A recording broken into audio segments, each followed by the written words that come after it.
दोस्तों, दो लड़का अपने एक दोस्त के शादी में पहुंचता है, लेकिन जब उसको दुल्हन को देखता है, यानी जिस लड़की की शादी हो रही तो उसे देखता है, तो उसके गोरे बदन, उसके शरीर के बनावट और उसके खूबसूरती को देखकर इस दोनों के मुंह से लार टपकने लगता है। और फिर इस दोनों के दिमाग में गंदे गंदे ख्याल आने लगता है। और फिर इस दोनों ने उस नई नवेली दुल्हन के पति यानी उस दूल्हे के साथ मिलकर एक ऐसा प्लान करता है कि उस नई नवेली दुल्हन के साथ ये दोनों बारी बारी से पूरी रात संबंध बनाता है। उस नई नवेली दुल्हन के साथ दोनों पूरी रात गंदा काम करता है, लेकिन सुबह होते होते इस दोनों के साथ कुछ ऐसा भयानक होता है जिसका किसी ने कल्पना भी नहीं कर सकता है। वाकई में दोस्तों, आज की जो घटना है जब आप भी सुनेंगे तो कहीं ना कहीं सोचने पे मजबूर हो जाएंगे कि भले इंसान के साथ से कोई बच सकता है, लेकिन जब भगवान उसे सजा दे तो उससे बचना शायद नामुमकिन होता है। नमस्कार, प्रणाम, मैं सर्वेश राज। कहानी शुरू करूं इससे पहले आपसे एक छोटी सी गुजारिश है, आप प्लीज वीडियो को लाइक कर दीजिए, साथ ही साथ चैनल को भी सब्सक्राइब कर लीजिए ताकि मेरा हौसला बढ़ता रहे। तो दोस्तों, आज आपको जिस घटना की कहानी सुनाने जा रहा हूं, दरअसल घटना है उत्तर प्रदेश का एक जिला है मथुरा, और इसी जिला में एक जगह है वृंदावन, जिसे देवभूमि के नाम से भी जाना जाता है। दोस्तों, इसी वृंदावन का ये पूरे घटना है, लेकिन शुरू होती है गुजरात के शहर अहमदाबाद से। दोस्तों, अहमदाबाद के रहने वाला नीरज, जो कि बीटेक इंजीनियर था और वो मुंबई में रहकर जॉब किया करता था। उसके जॉब का 2 साल हो जाता है, अच्छा खासा पैकेज था, अच्छा खासा सैलरी था। तो उसे घर वाले सोचते हैं कि लड़का अब बड़ा हो गया है, पैसा भी ठीक ठाक कमा ही रहा है, तो इसकी अब शादी कर देनी चाहिए। और यही सोचकर उस नीरज के लिए लड़की का तलाश करना शुरू कर देते हैं। और फिर दोस्तों, गुजरात का ही एक शहर है सूरत, वहीं के रहने वाली एक लड़की जिसका नाम होता है मधुमिता शाह। दोस्तों, जो मधुमिता शाह थी वो देखने में बेहद ही खूबसूरत थी। उसे जब इसके परिवार वाले देखते हैं तो उस लड़की को खूबसूरती देखते ही ये लोग पसंद कर लेते हैं। लड़की भी अच्छा खासा पढ़ी लिखी थी। फिर उस लड़की का जो फोटो होता है उस लड़का नीरज को दिखाया जाता है। नीरज भी जब उस लड़की को देखता है तो देखते ही पसंद कर लेता है, क्योंकि वाकई में दोस्तों जो मधुमिता थी वो बेहद ही खूबसूरत थी।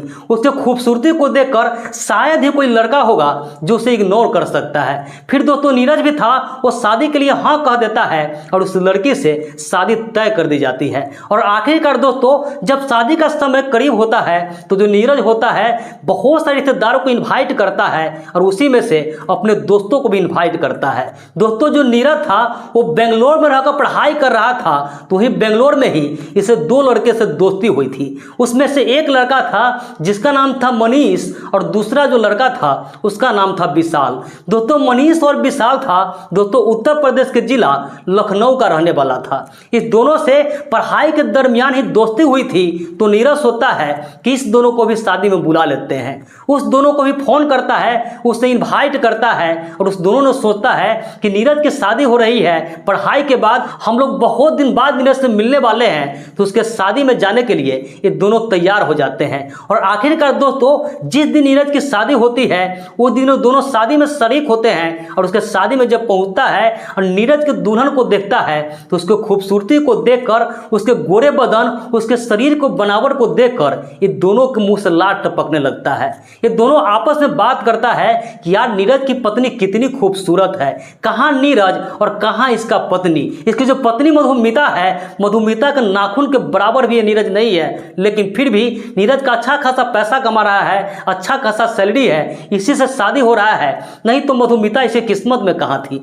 इसी तरीके से दोस्तों ये दोनों बात करता है और दोनों के दिमाग में उस लड़की को देखकर यानी उस दुल्हन को देखकर गंदे गंदे विचार आने लगते हैं, गंदे गंदे ख्याल आने लगता है। और फिर जो नीरज होता है अपने दोनों दोस्त को अपने पत्नी से मिलवाता है, उससे परिचय करवाता है, लेकिन दोनों ने उसके पत्नी से हाथ मिलाता है और उसको वहां भी तारने में पीछे नहीं रहता है। उसे बड़ी गंदी भरी नजरों से उसे देखने लगता है, उसके पूरे बदन को तारने लगता है। आखिरकार दोस्तों इसके बाद शादी संपन्न हो जाती है और शादी संपन्न होने के बाद ये दोनों दोस्त जो होता है लखनऊ के लिए रवाना हो जाता है। लेकिन बात यहीं पे खत्म नहीं होती है, ये दोनों लखनऊ तो चला जाता है, लेकिन इस दोनों के दिमाग में मधुमिता की खूबसूरती चल रहा था। ये दोनों के दिमाग से उसकी खूबसूरती जा ही नहीं रहा था। ये दोनों हमेशा मधुमिता के बारे में ही चैटिंग करता था और उस लड़की जो मधुमिता थी, दुल्हन थी, उसी के बारे में बातचीत किया करता था। इसके बाद दोस्तों उधर जो मधुमिता का पति था जिसका नाम नीरज था, ये नीरज के टच में रहता था, नीरज से फोन से बातचीत करता था और बातचीत के दौरान ही ये दोनों को पता चलता है कि जो नीरज है हनीमून ट्रिप का प्लान किया है और हनीमून ट्रिप पे वृंदावन आ रहा है। और फिर दोस्तों ये दोनों जो दोस्त होता है मनीष और विशाल, दोनों कुछ बात करता है और जब इसे पता चलता है कि जो नीरज है हनीमून ट्रिप पे वृंदावन आ गया है तो फिर नीरज को फोन करता है और नीरज को कहता है कि यार हम लोग आगरा में हैं कि तुम्हारे शादी से आने के बाद आगरा में कुछ काम था तो यहीं रुक गए थे, सोचे थोड़ा घूम फिर लेते हैं, इसके बाद अपने घर लखनऊ चले जाएंगे। इसके बाद दोस्तों जो नीरज होता है इसके चाल को समझ नहीं पाता है और नीरज कहता है कि यार शादी में तुमसे अच्छे से मिल नहीं पाए थे, इसलिए काम करो तुम आगरा में ही रुको, हम लोग 2 दिन वृंदावन रहेंगे और इसके बाद वृंदावन से हम लोग आगरा आ रहे हैं, फिर अच्छे से मिलेंगे, पार्टी सार्टी करेंगे और इसके बाद तुम वहां से अपने घर चले जाना। ये दोनों दोस्त कहता है कि यार तुम 2 दिन वृंदावन रहेगा, फिर हम लोग अकेले आगरा में क्या करेंगे, एक काम करते हैं क्यों नहीं हम ही वृंदावन आ जाते हैं।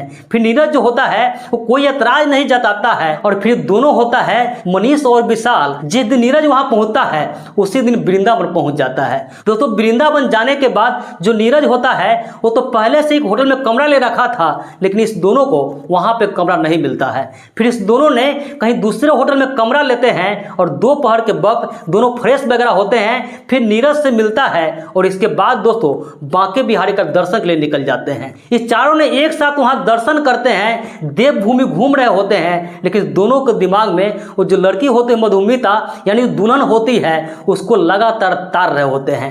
उसके खूबसूरत बदन को घूर घूर कर देखते थे, वो कपड़ा तो पहन रखी थी लेकिन ये दोनों नजरों से उसके अंदर तक भी झांकने का प्रयास करता है। इसी तरीके से दोस्तों दिन भर तो घूमता है, लेकिन जो मधुमिता होती है उसे कुछ ठीक नहीं लग रहा था। मधुमिता अपने पति को कहती है कि हम लोग का हनीमून ट्रिप है, इससे अपने दोस्तों की क्यों बुला लिया है। लेकिन दोस्तों जो नीरज होता है वो कहता है कि कोई बात नहीं है, 2 दिन मेरे साथ रहेगा, यहाँ पे घूम लेगा, फिर इसके बाद ये अपने रास्ते पर चला जाएगा और हम लोग तो फिर कहीं और निकल जाएंगे। उसकी पत्नी भी ज़्यादा कुछ नहीं बोलती है और इसके बाद दोस्तों जब शाम होता है दोनों घूम फिर कर वापस आते हैं तो दोनों जो होता है अपने होटल पे चले जाते हैं। वहाँ फ्रेश वगैरह होते हैं, लेकिन फ्रेश वगैरह होने के बाद ये दोनों फिर से वो जो नीरज होता है जिस होटल में कमरा ले रखा था उस होटल में नीरज के पास चले जाता है और फिर नीरज के साथ बैठ कर बातचीत करता है और वहाँ शाम का समय होता है, शराब की पार्टी शुरू होती है। वहाँ शराब वगैरह आता है और फिर जो नीरज होता है, मनीष होता है, विशाल होता है, ये तीनों ने मिलकर शराब पीने लगता है। उधर जो मधुमिता होती है नई नई दुल्हन होती है, इससे भी लोग जिद करने लगता है कि भाभी जी आप भी पीजिए, आप भी साथ दीजिए। वो जो मधुमिता थी वो मना कर रही थी, लेकिन उसका जो पति नीरज था जब वो भी अपने पत्नी से जिद करता है, ये दोनों भी कहता है कि भाभी जी कोई बात नहीं है, थोड़ा सा पी लीजिए। तो मधुमिता भी होती है इस सब का साथ देने के लिए इस सब का बात मानकर 1-2 पैक पी लेती है और इसके बाद दोस्तों ये चारों हल्का हल्का नशा में आ जाता है और मनीष जो होता है मजाक शुरू कर देता है। वो नीरज को कहता है कि यार तुम्हारी किस्मत बहुत अच्छी है, क्योंकि कहाँ तुम और कहाँ भाभी जी, तुम इतनी खूबसूरत भाभी जी को कैसे फंसा लिया। उधर जो मधुमिता होती है, मधुमिता को कहता है कि भाभी जी आपके किस्मत में ही चपरगंजू मिला था, आप इतनी खूबसूरत हो और कहाँ नीरज है, ये तो आपके नाखून के बराबर भी नहीं है। ये बात सुन करके जो नीरज होता है उसे थोड़ा बुरा तो लगता है, लेकिन वो शराब के नशे में था तो इस बात को मुस्कुरा के टाल देता है। और इसके बाद दोस्तों जो विशाल होता है वो कहता है कि साले का किस्मत शुरू से ही अच्छा है। याद है तुम्हें वो कॉलेज का दिन कि 78% लाकर पास कर गया था और हम लोग कंबल ओढ़कर सोए रह गए थे। उस दिन भी देखो और आज के दिन भी देखो, ये साला बाजी मार लिया, इसे इतनी खूबसूरत बीवी मिल गई और हम लोग झक मार रहे हैं। मधुमिता जो होती है इस बात पर ठहाके मार कर हंस देती है। इसके बाद दोस्तों मधुमिता के मोबाइल पर किसी का फोन आता है और मधुमिता वहां से उठकर वो अंदर चली जाती है और अंदर जाने के बाद जो नीरज होता है यानी उसका पति होता है उसे भी अंदर बुला लेती है। शायद उसके घर परिवार का फोन था तो नीरज से बात करना चाहता था। नीरज अंदर जाता है, वो दोनों फोन से उधर बात करने लगते हैं। इधर जो दोनों था शराब तो पी रहा था, साथ ही साथ सिगरेट जलाता है, सिगरेट सुलगाने लगता है। ये सिगरेट का कस मार रहा होता है और फिर दोनों आपस में बात कर रहा होता है। फिर विशाल कहता है कि याद है तुम्हें वो दिन कि जब हम लोग कॉलेज में पढ़ाई करते थे और एक लड़की पर हम फिदा थे, उस लड़की के घर का हम चक्कर काटते थे और उस लड़की को इस साले ने पटा लिया था और उसके साथ 2 साल मस्ती किया था। इसके बाद उसे मनीष होता है, कहता है कोई बात नहीं है तो आज बदला सधा लेते हैं ना। तो फिर विशाल कहता है लेकिन कैसे। तो मनीष कहता है वो तुम्हारे गर्लफ्रेंड के साथ मस्ती किया किया, उसके साथ एंजॉय किया, आज उसके पत्नी के साथ हम लोग हनीमून मना लेते हैं। इसके बाद दोस्तों जो विशाल होता है, जब मनीष की इस तरीके का बात सुनता है तो उसके दिमाग में तो ये सारी चीज पहले से चल रहा था, लेकिन उसको अब और भी ज्यादा जो चिंगारी था उसे मनीष ने सुलगा दिया था। अभी दोनों ने मिल करके एक प्लान करता है और उधर जो फिर नीरज आता है तो उसे शराब बहुत ज्यादा पिला देता है। उधर जो मधुमिता थी उससे भी बहुत ज्यादा शराब पिला देता है और नीरज जो होता है शराब के नशे में टल्ली हो जाता है। उधर जो मधुमिता थी उसे भी प्लान के मुताबिक ये दोनों ने बहुत ज्यादा शराब पी लिया था और इसके बाद दोस्तों जो नीरज पी करके वहीं लुढ़क जाता है और उसकी जो पत्नी मधुमिता थी वो अंदर कमरे में जाकर पलंग पर लेट जाती है। ये दोनों को जब लगता है कि नीरज था वो पूरे तरीके से शराब के नशे में बेहोश हो गया है, उधर जो उसकी पत्नी थी वो भी पूरे तरीके से नशे में है, उससे भी होश नहीं है, तो दोनों उस कमरे में जाता है और मधुमिता का एक एक करके सारे कपड़ा को उतार देता है और उसके साथ बारी बारी से ये दोनों पूरे रात भर संबंध बनाता है, उसके साथ गलत काम करता है। वो मधुमिता थी वो इस तरीके से नशे में थी कि कोई विरोध भी नहीं कर रही थी, अपना आंख भी नहीं खुल रही थी, उसे कुछ भी पता नहीं चला था कि उसके साथ कौन है, क्या कर रहा है, उसके साथ क्या हो रहा है। और ये दोनों ने मिल करके बारी बारी उसके साथ पूरे रात भर ये सब करता है और जब तक करता है जब तक कि दोनों का मन नहीं भर जाता है, दोनों पूरे तरीके से थक नहीं जाता है। और इसके बाद दोस्तों सुबह होने से पहले ये दोनों वहां से फरार हो जाता है। लेकिन उधर जो मधुमिता थी जब उसे होश आता है तो देखती है कि उसके शरीर पर एक भी कपड़ा नहीं है। अब उसे कुछ भी समझ में नहीं आता है, पहले तो अपना कपड़ा पहनती है और अपने पति के पास जाती है। उसका पति था वहीं सोफे पर लुढ़का पड़ा था तो उसे झकझोर के उसे जगाती है और जब वो जगता है तो इससे पूछता है क्या हुआ, तो जो मधुमिता थी जोर जोर से फूट फूट के रोने लगती है। वो कहती है कि तुम्हारा धोखेबाज दोस्त ने तुम्हें शराब पिला दिया, मुझे भी पिला दिया और इसके बाद मेरी इज्जत को लूट लिया, पूरे रात मेरी इज्जत को तार तार कर दिया। जब ये बात को नीरज सुनता है तो उसे अपने दोस्तों पर बड़ा गुस्सा आता है। वो अपने दोस्तों को फोन लगाता है, उसका जो दोनों दोस्त था उसका फोन स्विच ऑफ आ रहा था। अब नीरज जो होता है अपने पत्नी को समझाने लगता है, उससे कहता है कि मैं तुम्हारे साथ हूं, तुम चिंता मत करो, हम उसे ऐसे छोड़ेंगे नहीं, उसे हम सजा दिलवा के रहेंगे, तुम तैयार हो जाओ। इसके बाद अपने पत्नी को तैयार करवाता है और फिर जो नीरज होता है अपने पत्नी को लेकर सीधा थाने में जाता है। थाने में जाकर जो मधुमिता होती है और नीरज होता है दोनों पति पत्नी पुलिस वाले को सारी घटना बताते हैं और इसके बाद अपने दोस्तों का नाम बताते हैं, उसका एड्रेस लिखाते हैं और उसका फोटो दिखाते हैं। जब फोटो एक थाने का एक स्टाफ देखता है तो फोटो देखकर एकदम से शॉक हो जाता है और उस फोटो लेकर के वहां का जो थानेदार होता है उसे दिखाते हैं और उससे कान में कुछ कानाफूसी करने लगते हैं। अब जो थानेदार होता है वो भी उस फोटो को देखता है तो एकदम से शॉक हो जाता है। वो सोचने लगता है कि भला ऐसे भी कैसे हो सकता है। इधर जो ये दोनों होता है जब थानेदार को अजीब तरीका से सोचते हुए देखता है तो जो नीरज होता है थानेदार साहब से पूछते हैं क्या हुआ, कोई बात है क्या?